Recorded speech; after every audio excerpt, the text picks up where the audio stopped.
toujours intéressée à la nature, à la santé au naturel, à l'écologie, etc.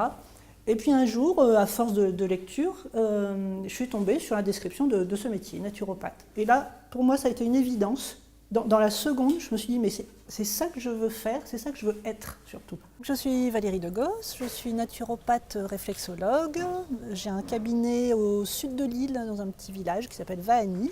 Je suis également formatrice et j'ai la coordination de l'antenne régionale d'Euronature, l'école des naturopathes de Lille. Et puis voilà, les choses se sont enchaînées. J'ai fait un congé individuel de formation, puisqu'à l'époque j'étais salariée. J'ai fait ma formation à Paris, à l'époque je vivais à Paris, mais je suis originaire du Nord. Donc je suis revenue dans le Nord, j'ai créé mon cabinet, bien en tête, voilà. Et puis bon, le démarrage n'a pas été fulgurant tout de suite. Donc c'est là que j'ai contacté Initiative Plurielle, disant voilà, peut-être de petites choses à faire, notamment au niveau commercial, etc. Ce n'était pas forcément là-dessus que j'étais le plus efficace. Moi j'ai eu vraiment un parcours avec un bel accompagnement et en même temps, ça m'a boosté.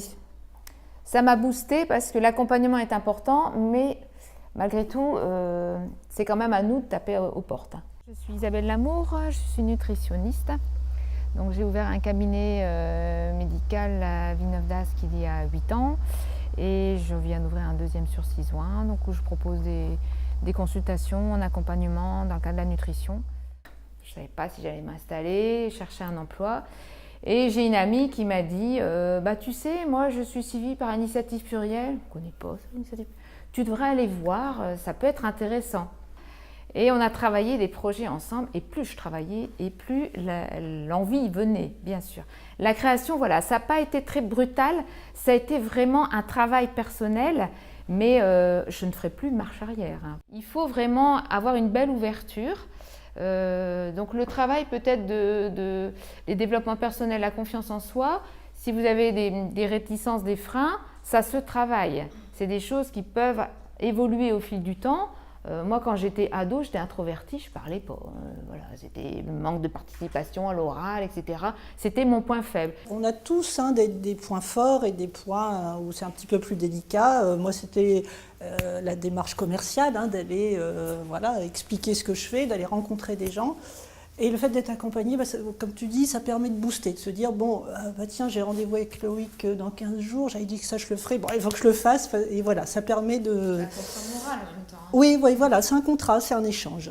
Énormément d'opportunités, moi, qui sont arrivées dans mon évolution, se sont faites par le hasard, entre guillemets, des rencontres. Donc plus on multiplie les occasions de rencontres, plus les opportunités vont se présenter.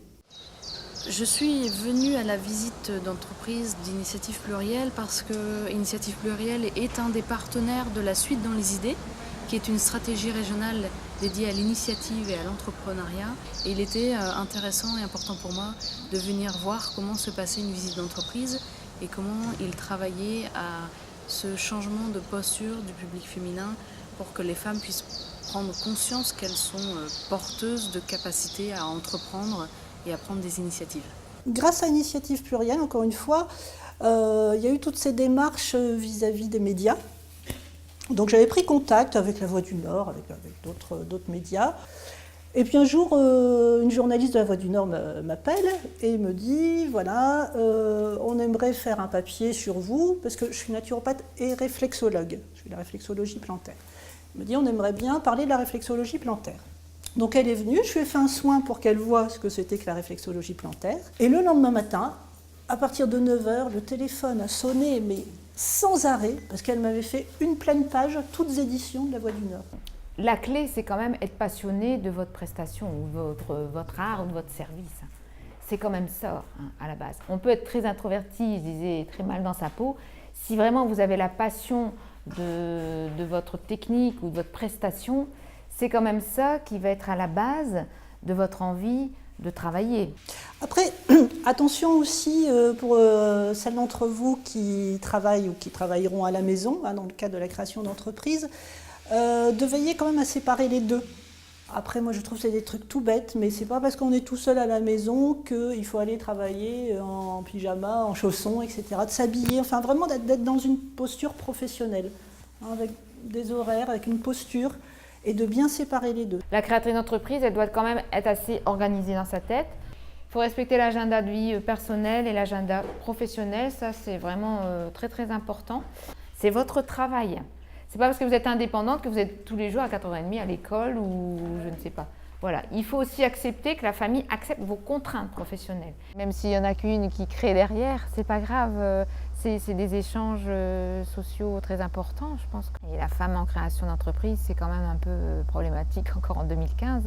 Et sensibiliser les femmes à la création, c'est vraiment un bel accompagnement que propose l'initiative. Ce qui m'a amenée à venir ce matin présenter mon activité, c'est l'envie de motiver d'autres femmes à créer leur entreprise, à créer leur emploi. Parce que moi, j'en ai tiré que du bonheur, que du positif au final, et que j'ai envie de transmettre ça et de transmettre cette envie. J'ai une question, parce que vous avez changé de vie, donc vous avez changé de réseau professionnel également, voilà, complètement. Et moi, ce que je découvre, c'est la limite entre la mutualisation, les rencontres aidantes, et puis les craintes de concurrence, ou bien les choses peu aidantes. Dans le monde de la création d'entreprise, il y a aussi le côté je défends mon précaré. Je pense qu'on a tout intérêt à mutualiser nos connaissances, à être dans l'échange. Il y a de la place pour tout le monde. On le voit bien hein, dans les centres-villes. À votre avis, pourquoi il y a certaines rues où il y a plusieurs opticiens? Eh bien parce que ça crée de l'émulation et que tout le monde en bénéficie. Si on partage, ça permet aussi d'avoir un effet miroir et de se dire « il y a de la concurrence qui arrive, il faut que je continue à, comme vous dites, à m'individualiser et à savoir ce que j'ai à apporter moi ». C'est ça aussi, c'est parce que c'est une transmission, ouais, la société elle est faite de transmission, je pense aussi de valeurs et c'est des valeurs qu'on peut vivre entre femmes et il faut se les partager, hein, c'est important. La matinée était très inspirante avec deux femmes qui ont montré comment aller au bout d'une envie qu'on porte avec passion et en dépassant tous les obstacles qu'on peut rencontrer sur notre chemin. Et je pense que ça répondait vraiment à l'objectif de montrer à des femmes que c'est possible. C'est pas monstrueux hein, la création d'entreprise. C'est pas monstrueux, on apprend au fil du temps. Si vous avez décidé de faire ce métier-là parce que c'est votre passion, que c'est ça que vous avez envie de faire, voilà, malgré les aléas, parce que c'est la vie et que la vie c'est le mouvement, restez centré là-dessus. Hein, c'est mon objectif, c'est ça que je veux faire, donc j'y vais. Hop.